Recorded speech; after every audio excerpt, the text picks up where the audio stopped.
Picture this. You're standing on a riverbank deep in the Peruvian forest. Steam rises from the surface.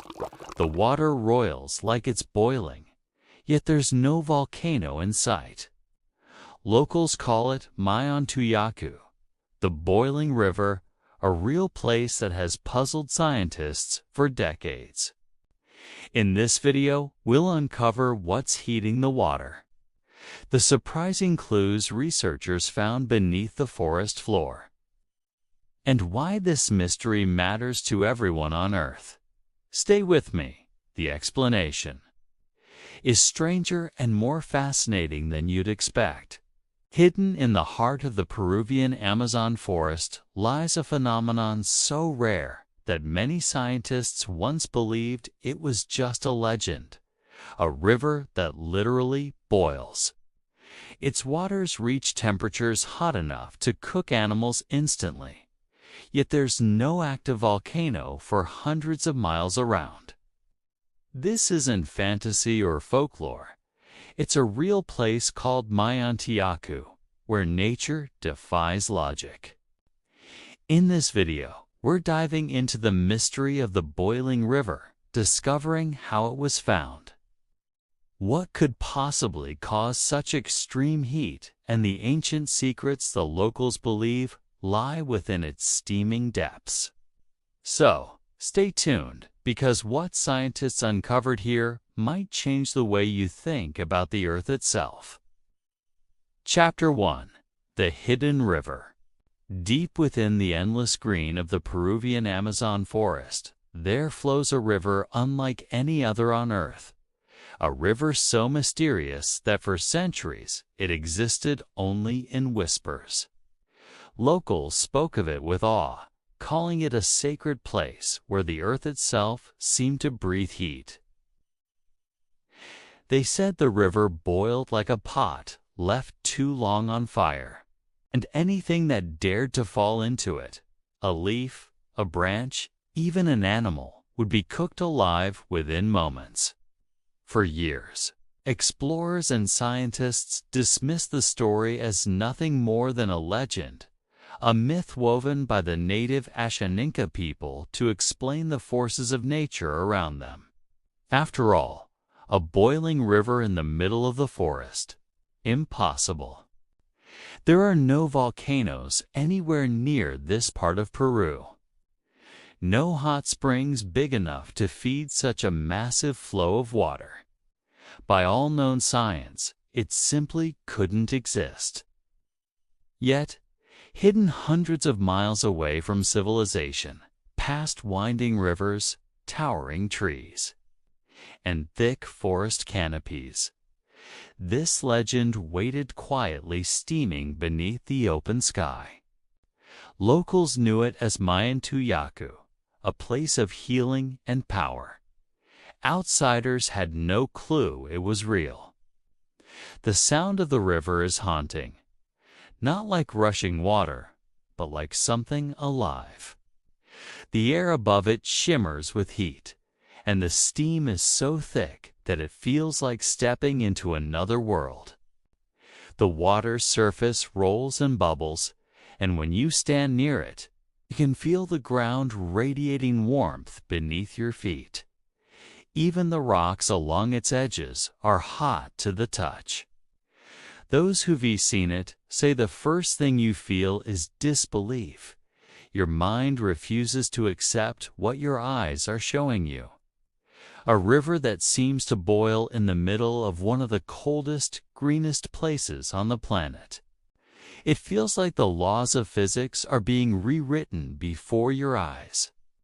For generations, the Ashaninka have protected this place, believing it to be the home of powerful spirits, a sacred site where the earth reveals its hidden energy. To them, it's not just water, it's life, healing, and danger combined. But for science, this river posed a burning question. How could this exist at all? And that's where one man, a young geoscientist named Andres Russo, enters the story.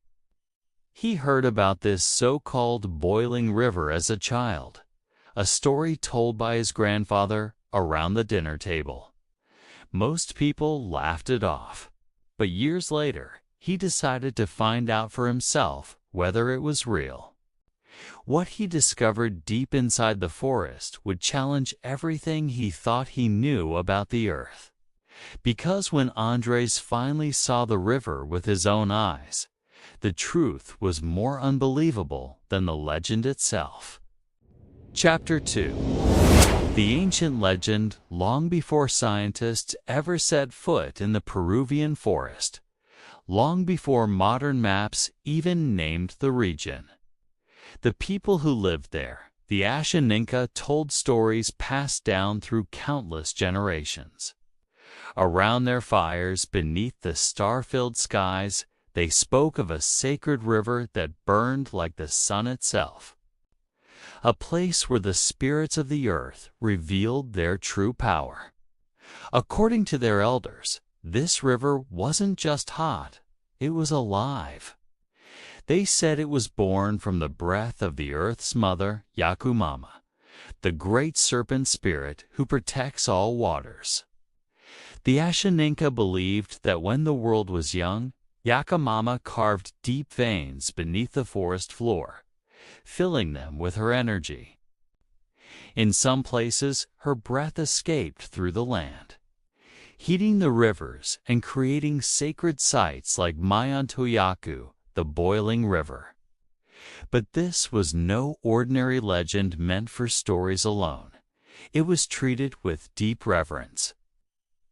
The Ashaninka never approached the river carelessly. They came only for healing, for ceremony, and always with respect. They said the river's steam carried messages from the spirits. If you listened carefully, you could hear them whisper through the mist. Outsiders, of course, didn't believe it. When Spanish explorers first heard about the boiling river centuries ago, they laughed. Some wrote about it in journals, calling it a tale of heat and madness told by forest dwellers. Others dismissed it entirely, assuming it was just a small hot spring exaggerated by imagination. After all, Peru's nearest volcano lies hundreds of miles away.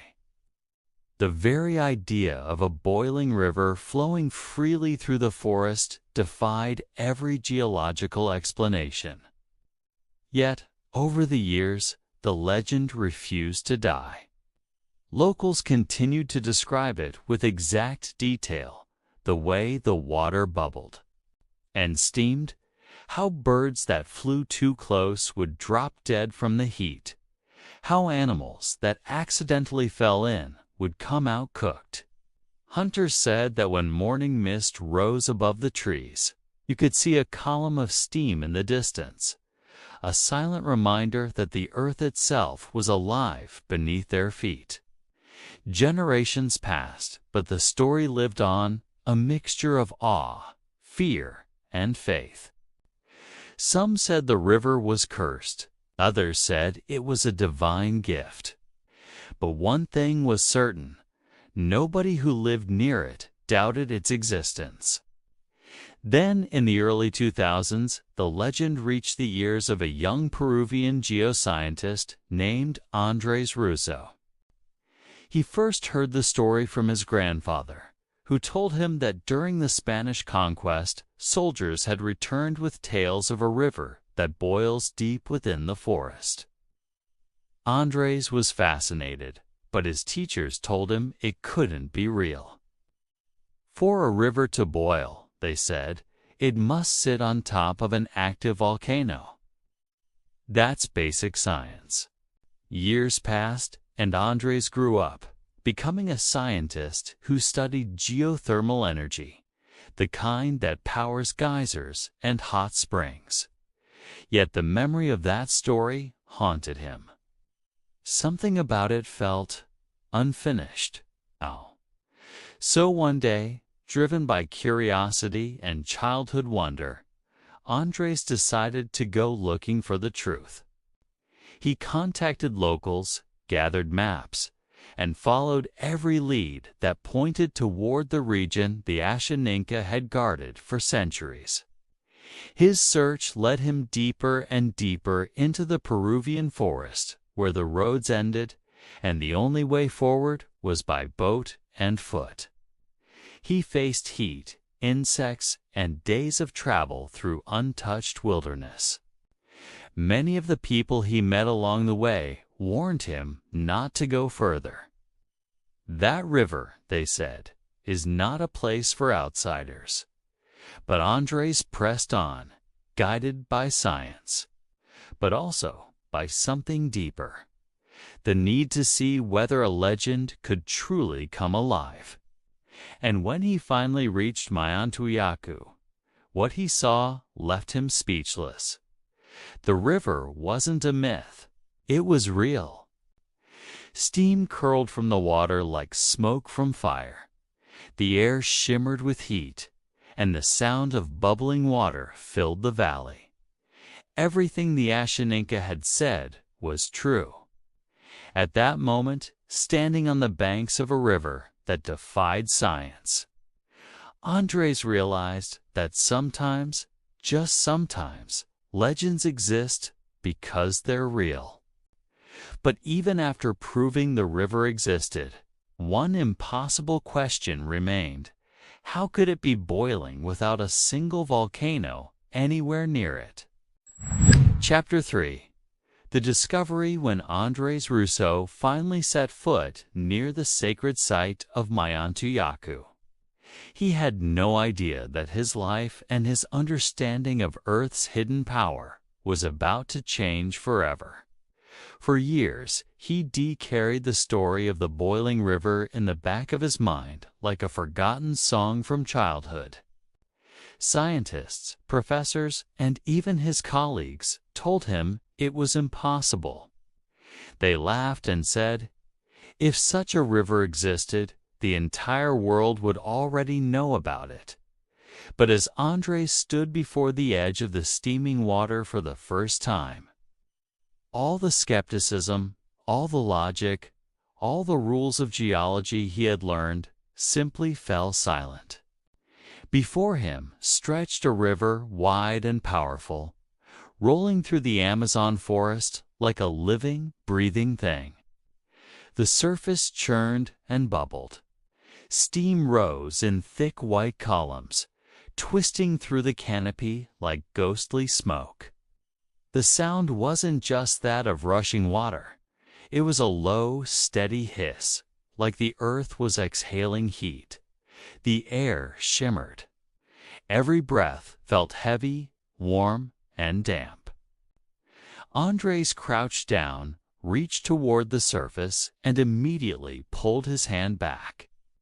The heat was intense, almost burning just from proximity. He measured the temperature. It's 210 degrees Fahrenheit, nearly boiling point. This wasn't a trick of the light. This wasn't a geothermal puddle or a hidden hot spring. It was a full-fledged river, stretching for miles, running hot enough to kill anything that dared fall in. He looked around, stunned. There were no volcanoes, no fumaroles, no steam vents typical of geothermal fields.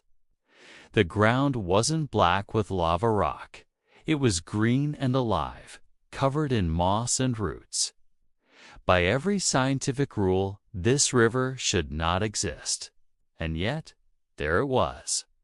Andres watched as a small frog, leaping from a nearby branch, accidentally landed in the water. Within seconds, it was gone, boiled alive by the searing current. Nearby, a bird tried to swoop down to drink, but was driven away by the steam's heat. Even the trees along the edges seemed to bend backward. Their roots cooked where they touched the boiling banks. He turned to his local guide, an elder from the Ashaninka community who had accompanied him. The man watched quietly, his expression calm, almost reverent. Andres, still overwhelmed, asked him, "How? How is this possible?" The elder smiled faintly and said, "This is the breath of the earth. You came here to study it, but we've known it for generations." It was in that moment that Andres understood he was standing at a bridge between science and spirit, between what humans can measure and what nature still keeps secret. He began taking readings, collecting samples, and noting every observation. But even as he worked, his scientific mind struggled to make sense of what he was seeing.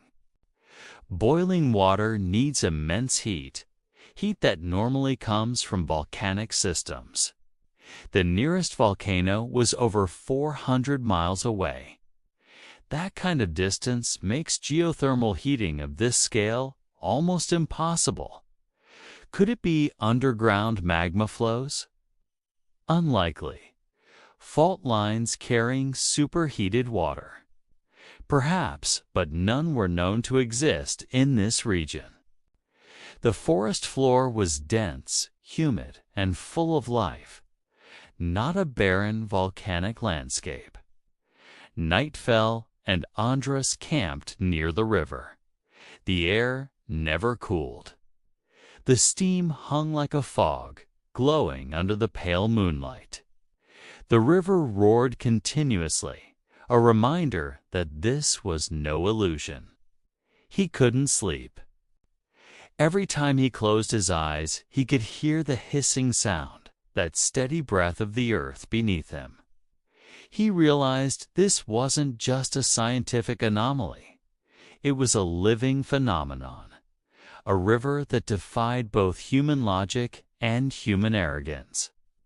Over the next few days, Andres explored its length, about 4 miles long, and found that the temperature varied along the flow, cooling slightly as it merged with colder streams.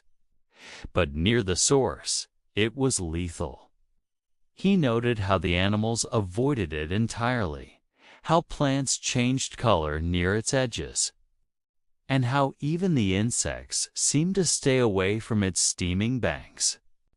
It was both terrifying and beautiful, a glimpse into a force of nature that humans rarely see uncontained. When he returned home, Andres presented his findings to his colleagues. Many refused to believe him until he showed the photographs, the temperature readings, and the samples he had taken. The evidence was undeniable. The boiling river of legend was real. But even then, a greater mystery remained unsolved. If there's no volcano, what could possibly be heating an entire river to the point of boiling? That question haunted him, and it would lead him deeper into the heart of the forest, and into the very depths of Earth's hidden power. Because the answer he found beneath the forest floor wasn't just scientific, it was something far more extraordinary and alive. Chapter 4.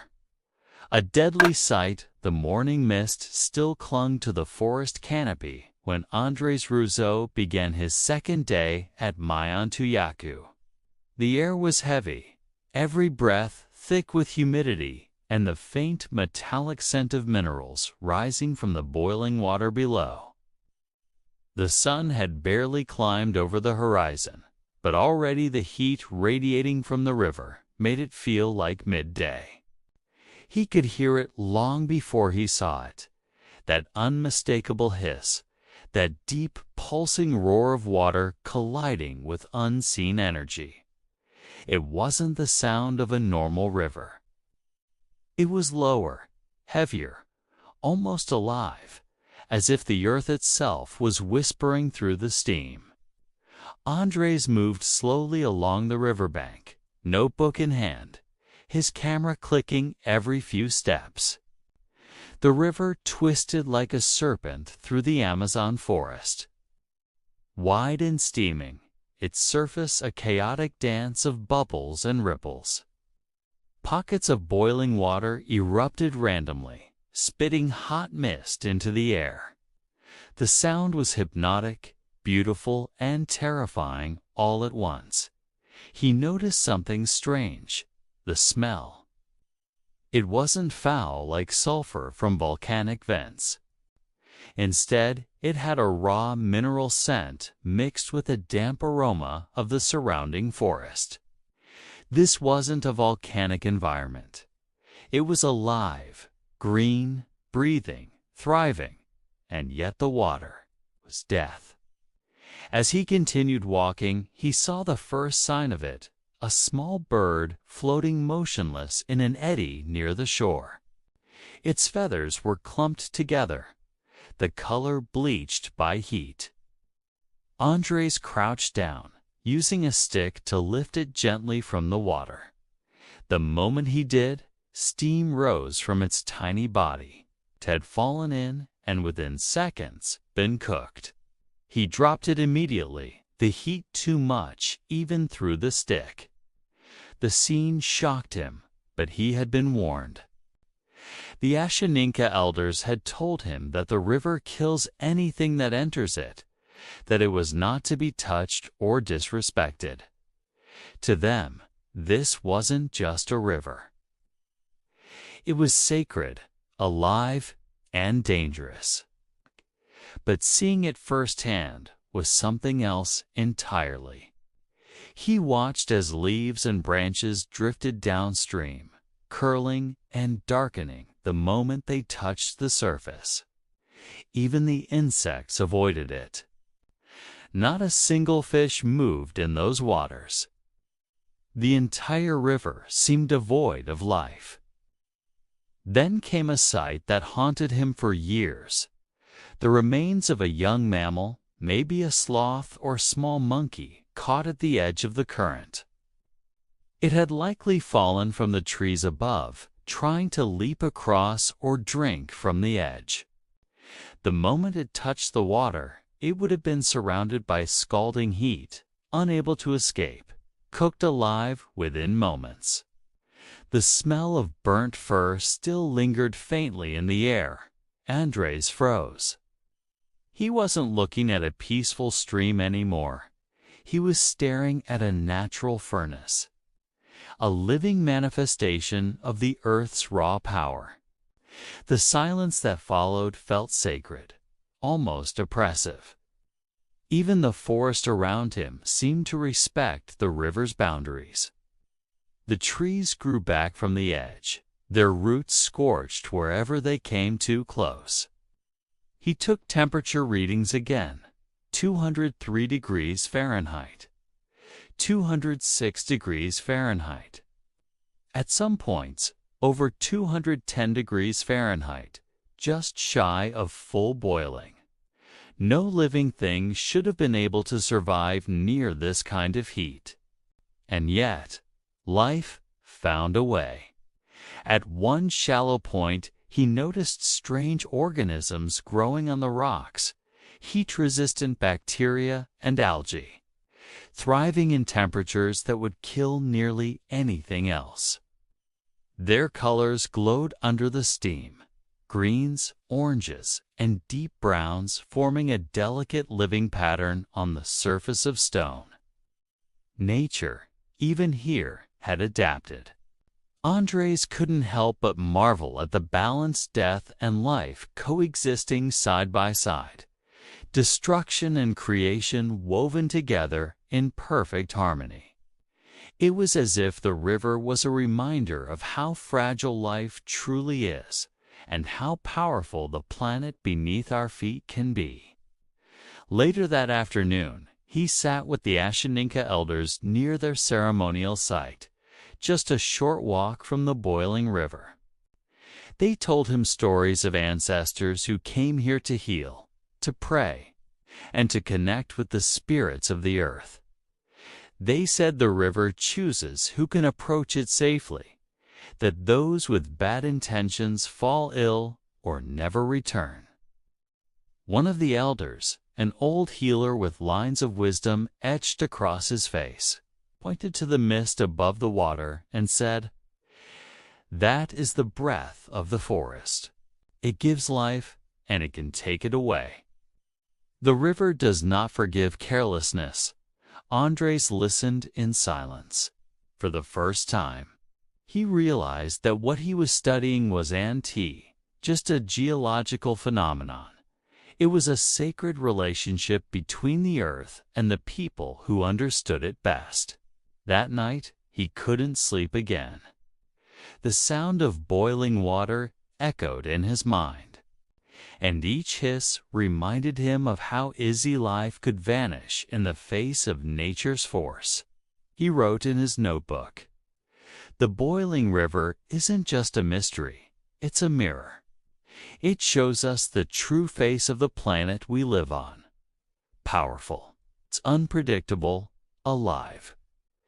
Days later, as he packed his gear, he took one last look at Mayantuyacu. Steam rose in silver clouds, catching the morning light. The water moved endlessly, unstoppable, ancient. Andres realized he wasn't leaving with answers. He was leaving with more questions. He had witnessed something most scientists could only dream of, a place where the boundaries between myth and science, between life and death, blurred completely. And the most haunting question still burned in his mind. If no volcano feeds this river, then what in the world could be heating it to the point of boiling? That question would lead him into the next phase of his journey, one that would take him beneath the forest floor, deep into the hidden heart of the earth. Because when Andres finally uncovered what was happening underground, it changed everything we thought we knew about the planet's power. Chapter 5. The mystery deepens when Andres Russo left the banks of the boiling river that first evening. He carried more than just samples and data. He carried a riddle that gnawed at him like an unsolved equation. For a scientist, uncertainty is a spark. But this was different. This was a mystery that tore through everything he thought he knew about geology, heat, and the delicate balance of Earth itself. He returned to his tent, the sound of the river hissing endlessly in the background, a low rumble that seemed to vibrate through the soil. It didn't fade with distance. Even from miles away, the steam rose like smoke signals. Drifting through the forest canopy, a reminder that something immense was happening beneath the ground. That night, Andres sat by his small lamp, pages of notes spread before him. He wrote down every temperature, every observation. He drew diagrams of the river's flow, the direction of the current, the color of the steam, the mineral deposits on the rocks. He compared them to geothermal maps of Peru, and that's when the real confusion began. On paper, it made no sense. Peru's volcanic activity is concentrated along the Andes mountain range over 400 miles west of Mayantuyacu. No known fault line, no volcanic vents, no magma chambers were anywhere near this region. In theory, this river shouldn't exist. Yet it did, and it was alive, boiling before his eyes. He thought back to the Ashaninka Elder's words, "The river breathes with the earth." It sounded poetic, but what if it was also literal? What if the heat beneath Mayantuyacu wasn't from a volcano, but from the planet's breath, a deep, unseen energy escaping from the Earth's crust itself?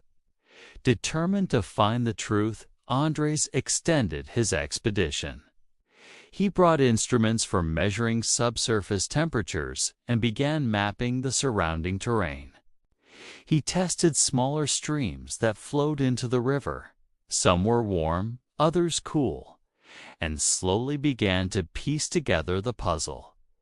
What he found astonished him. The boiling river's heat wasn't coming from a single source. Instead, it appeared to be fed by dozens of underground fissures, narrow cracks that allowed superheated water to rise from deep within the earth. This geothermal water, trapped far below the surface, was being pushed upward through the fractures in the rock, mixing with cooler groundwater and forming a flowing system, one that stretched 4 miles. It was, in essence, a natural hydrothermal network hidden beneath the forest floor. The earth itself was exhaling through these cracks, releasing its energy not in violent eruptions, but in quiet, continuous heat.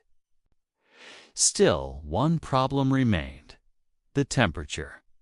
Water that hot usually requires magma or volcanic rock to heat it. But here, the crust was stable, cool, and ancient. So where was this energy coming from? Some scientists suggested that deep groundwater might be traveling from distant volcanic regions through vast underground systems. But that theory couldn't explain the sheer volume and consistency of Mayantuyacu's boiling waters.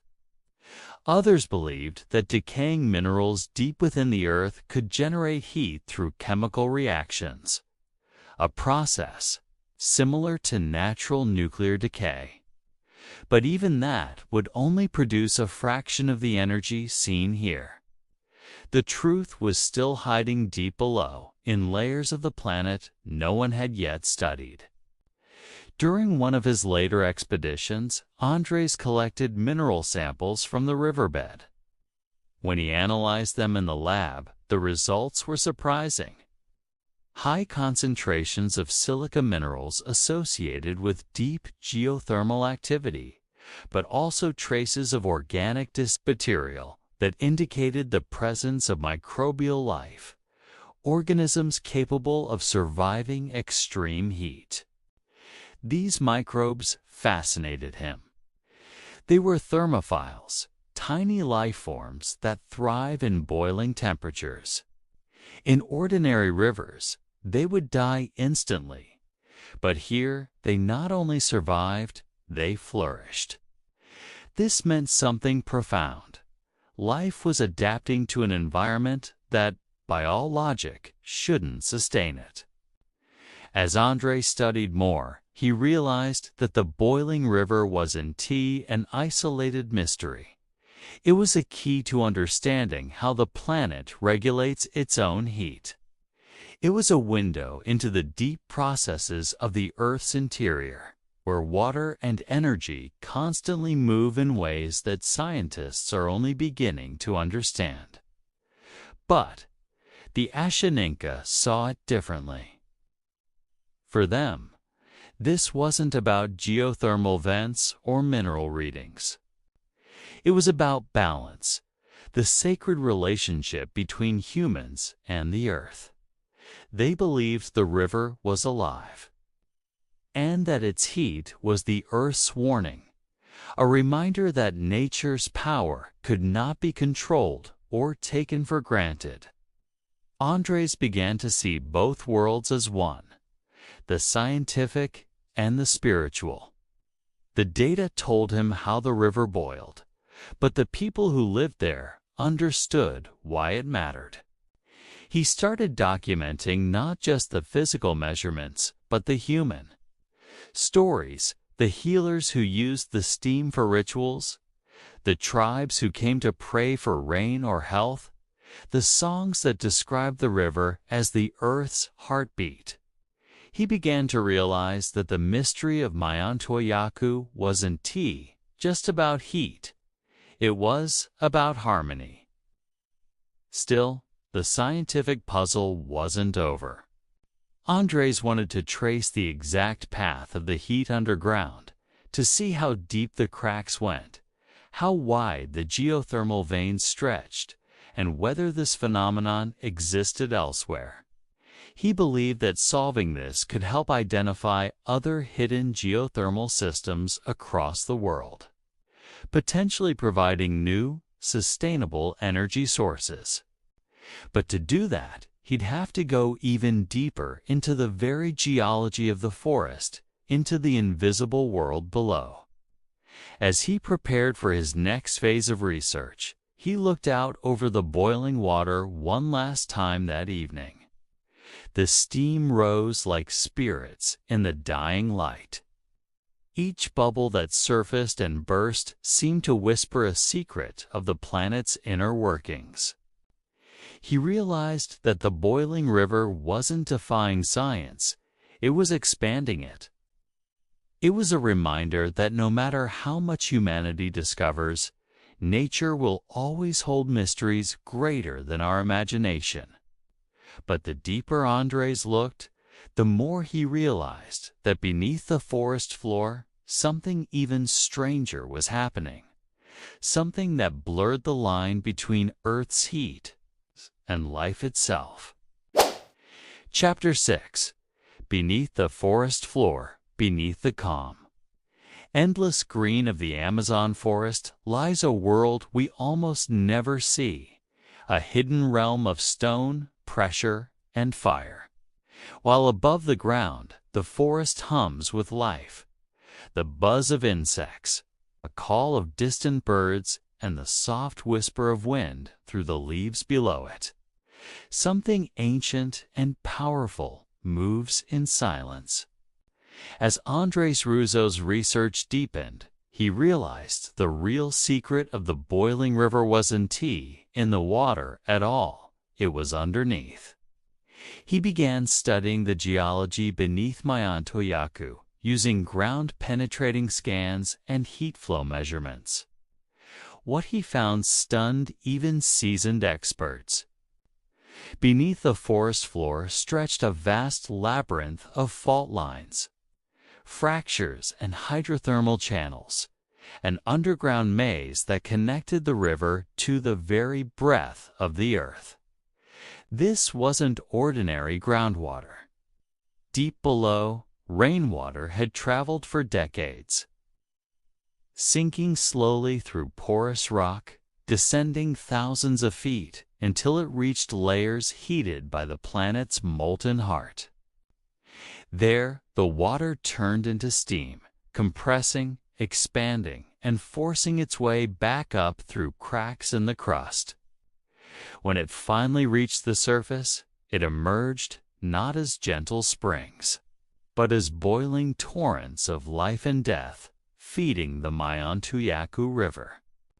Andres compared it to a natural pressure cooker, a system that builds heat deep within until it bursts upward, creating what looks like magic, but is, in truth, raw geology. But there was still something strange, something that didn't quite fit. The scale. The sheer size of this phenomenon was beyond anything known. A few geothermal vents. Possible. A 4-mile-long boiling river, maintaining near constant temperature through seasonal rain and forest humidity. That defied the models. The geothermal gradient simply couldn't explain it all. So Andres dug deeper metaphorically and scientifically. Working with geophysicists, he analyzed the mineral content of rocks and sediments along the riverbed. What they discovered hinted at something even more fascinating: a deep, ancient fault zone, possibly stretching hundreds of miles underground, that channels geothermal energy like an artery. In simpler terms, Mayantuyacu might sit on a thermal hotspot, not volcanic, but tectonic. The Earth's crust here could be thinner than normal, allowing internal heat to leak upward more freely. To the locals, it was no surprise. They believed this forest sat on the veins of the Earth, sacred lines where energy flowed from the planet's spirit to the surface. For them, Science was only now catching up to what their ancestors had always known. The ground beneath their feet is alive. When Andres first stood barefoot on the warm soil beside the river, he felt something strange. The earth vibrated ever so slightly.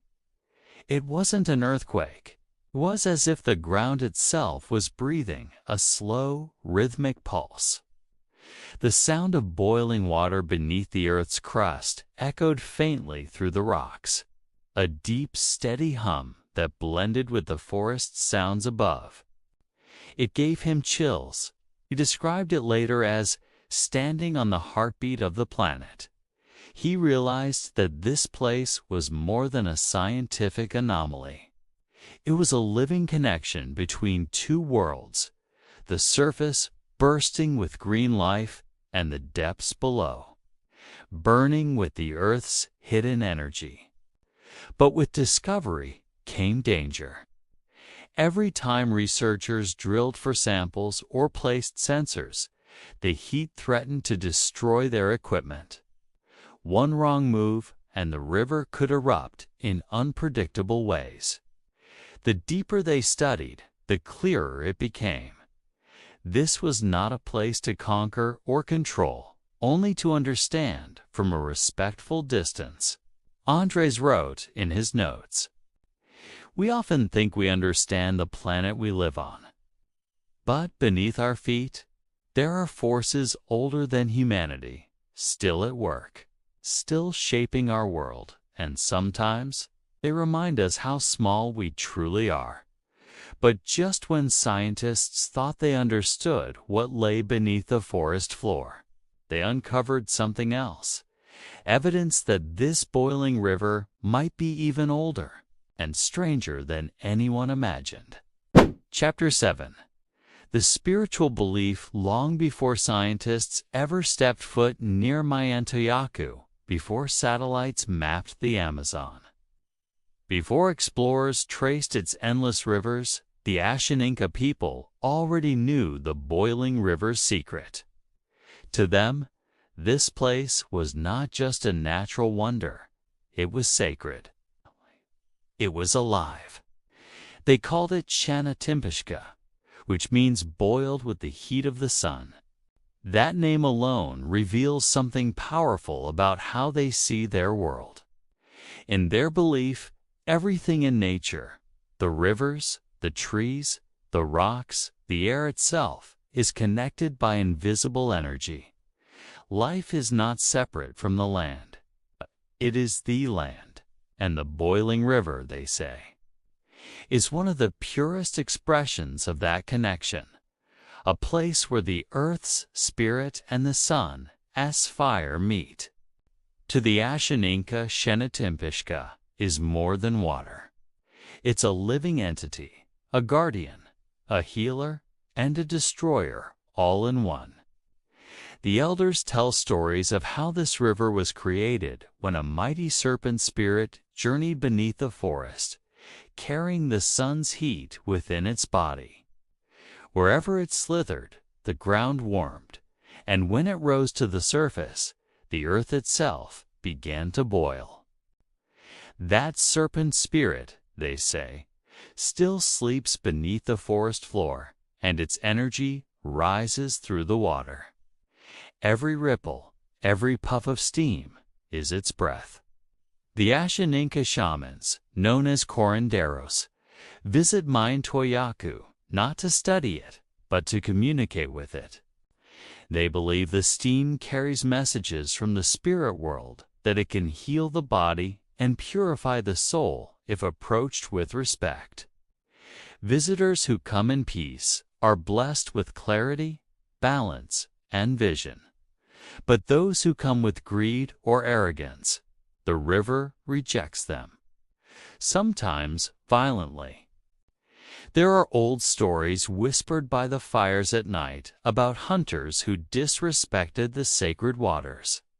They tried to fish near the boiling current or use it for cooking. The next morning, their footprints were found at the river's edge, but the men were gone, taken. As the elders say, by the spirit of Mayantuyacu. Andres Russo, though a scientist, found himself deeply moved by these traditions.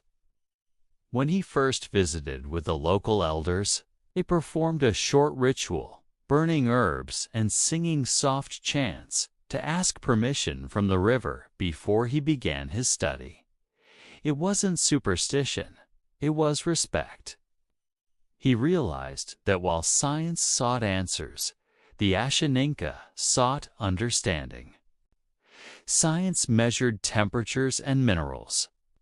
The Ashaninka measured balance between humans and the earth, between energy and life.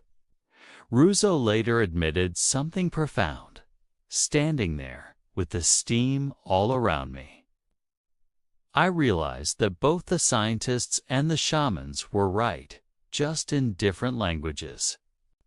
He began to see the boiling river as a symbol of unity between two worlds, the modern and the ancient, the measurable and the mystical. In that moment, he understood that knowledge doesn't always come from equations. Sometimes it comes from reverence. Even today, Mayantuyacu is protected not just by fences or government laws, but by belief. The Ashaninka community ensures that only those with pure intentions may approach it.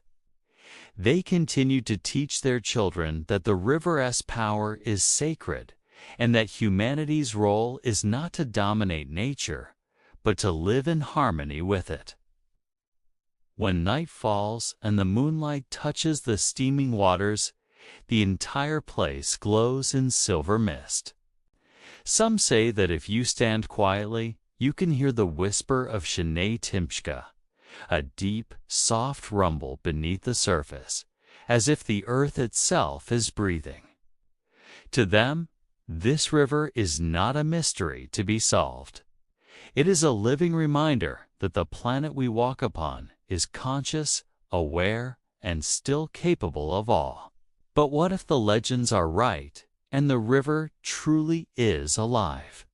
In the next chapter, we'll explore what happens when modern science meets ancient spirit face to face. Chapter 8: The Balance of Science and Spirit. As Andres Russo continued his research in Mayantuyacu, he began to realize that some mysteries aren't meant to be solved, only understood. The deeper he went into the boiling river story, the more he discovered a truth far greater than geology or temperature readings. It was about balance. He had come as a scientist, armed with thermometers, charts, and notebooks, determined to prove the impossible. But now, as he stood surrounded by rising steam and the soft chants of the Ashaninka healers, he began to feel something shift inside him. For the first time, he wasn't just observing, he was listening. The Ashaninka didn't see science as the enemy of their beliefs. To them, science was simply another way of describing the same truth. The Earth's heat that Russo measured with his instruments was, in their eyes, the energy of the spirit Mayantuyacu. 2 languages, 1 meaning. And Russo realized something profound. Science explains how the Earth works, but spirituality reminds us why it matters. He began working closely with local shamans, not as subjects of study, but as partners. Together, they mapped the river, not just physically, but spiritually. They marked places where the water burned hottest, where the steam rose thickest, and where the forest grew in strange patterns, as if bending toward the energy below. The shamans explained that these were points of balance, where the earth's breath met the air's life. Russo saw the connection clearly now. Every rise in temperature matched a shift in the forest's ecosystem. every mineral deposit linked to a burst of biological diversity. Science and spirit woven together in a single rhythm. In his journals, Russo began to write differently. His notes no longer sounded like lab reports. They read like reflections full of wonder, humility, and reverence. He wrote, "The Earth is not a subject we study. It's a teacher we learn from." He realized how easily modern humans forget this. We often break the planet into pieces, geology here, biology there, separating systems that were never meant to be apart. But in Mayantuyacu, everything was connected. The boiling river wasn't just an anomaly. It was proof of harmony between forces we rarely see together, the measurable and the mystical. And the Ashaninka people had preserved that harmony for centuries. They had done what modern society often fails to do. They had learned to listen to the earth. Russo once stood on a rock above the steaming waters, watching the mist rise like breath from the planet itself. The sound of bubbling water filled the air. Soft yet powerful, the same sound that generations before him had heard, prayed to, and protected. He understood, finally, that the greatest mistake science could make wasn't in miscalculating temperatures, but in forgetting respect. Because the truth is, the Earth doesn't just need to be studied, it needs to be heard. And so, Mayantuyacu became something more than a research site.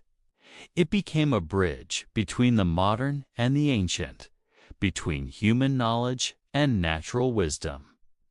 Russo left the forest not just with data, but with perspective. He now spoke of conservation not only as duty, but as gratitude. Because every time we protect the planet, we're protecting a living story, one still being written beneath our feet. Because understanding the Earth means listening to its stories too. And in those stories, we might just find our place again. Chapter 9. The Warning of the River. The more Andres Russo studied the boiling river, the more he began to realize it wasn't just a natural wonder. It was a message. For thousands of years, Shnei Timshka, the river boiled with the heat of the sun, had flowed quietly beneath the canopy of the Amazon forest, protected by the Ashaninka people, untouched by cities and machines. It lived in balance, a harmony between the earth and those who respected it. But that balance was changing. During his later visits, Russo noticed something troubling. The forest around the river was thinning. Logging trails were cutting closer. Trees that once shaded the boiling waters were being cleared for development. Even a few careless tourists, lured by viral stories of the boiling river, left behind plastic bottles and footprints where no outsider had ever walked. To most, it looked harmless. Just a few trees, a few visitors. But to the delicate ecosystem of Mayantuyacu, it was a wound. The steam patterns began to change. The river's chemistry shifted slightly. The natural balance that had lasted for centuries was beginning to tremble. Andres realized then that the boiling river was not a spectacle. It was a warning sign. The earth, he thought, doesn't scream in words. It speaks through signs, melting ice, burning forests, and in rare places like this, boiling water. Every bubble that rose from the surface of Shanatimpashka felt like the planet exhaling its exhaustion, whispering, "I am alive, but I am hurting." The Ashaninka elders had said this long before scientists ever measured it. They warned that if humans disrespected the river, it would turn its face away. In their language, that means the river's blessing, its healing energy, would vanish. It wasn't a curse, it was balance. If humanity forgot its place in nature, nature would remind us, sometimes gently, sometimes violently. Russo felt that message more clearly than ever. Standing beside the steaming waters, surrounded by the smell of wet earth and the song of unseen birds, he understood what the boiling river truly meant. This wasn't just a story about heat or geology, it was a story about our relationship with the planet. We often think of nature as something separate, something we can visit, use, or control. But the boiling river shows us that the earth is not an object. It's a living system. Everything we do, every tree we cut, every river we poison, every species we erase, it all echoes back. In Mayantuyacu, those echoes come as steam rising from a sacred river. Elsewhere, they come as storms, droughts, and fires. Different voices, one message: respect the balance.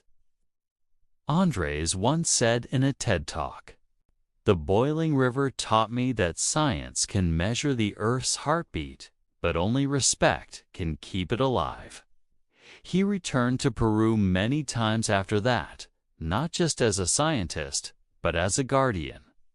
With the help of the Ashaninka people, he created a conservation program to protect Mayantuyacu from exploitation and deforestation. It was in T-easy. The world's curiosity often turns into destruction. But for the first time, people began to see this place, not as a tourist spot, but as a teacher. Because maybe that's what the boiling river truly is: a classroom of the earth hidden in the heart of the Amazon forest. A reminder that the line between beauty and danger, life and death, science and spirit is thinner than we think. And if we keep pushing that balance, someday the earth might boil in more ways than one. But even in the face of danger, there is hope, because as long as people like Andres and the Ashaninka continue to protect it, the river still breathes and still teaches. Chapter 10. The Lesson of Mayantuyacu as the steam rises over the Mayantuyacu River.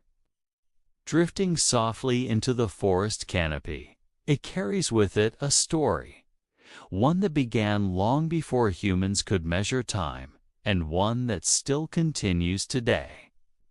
The boiling river stands as living proof that our planet still holds mysteries beyond our imagination.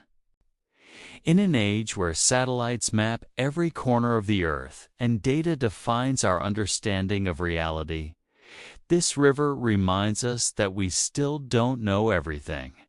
And maybe that's the beauty of it. 4. Andres Russo. What began as a childhood legend became a lifelong awakening. He set out to find a myth and instead found a mirror. A mirror reflecting not just the Earth's raw power, but humanity's place within it. He learned that the world's most extraordinary discoveries don't always come from laboratories or textbooks. Sometimes they rise from deep within the earth, whispering through steam and silence, waiting for someone to listen. The boiling river of Mayantuyacu isn't a miracle or a myth. It as a reminder that science and spirit are not rivals, but companions. That every piece of the planet, every drop of water, every stone, every tree has a story to tell. And if we listen closely, those stories can teach us how to live in balance again. Because here, In the heart of the Amazon forest, the earth still breathes. It still creates. And it still guards secrets that defy everything we think we know. So maybe the real lesson of Mayantuyacu is this: the planet doesn't belong to us. We belong to it. And as long as there are places like this, hidden, sacred, and alive, there is still mystery left in the world. And hope too.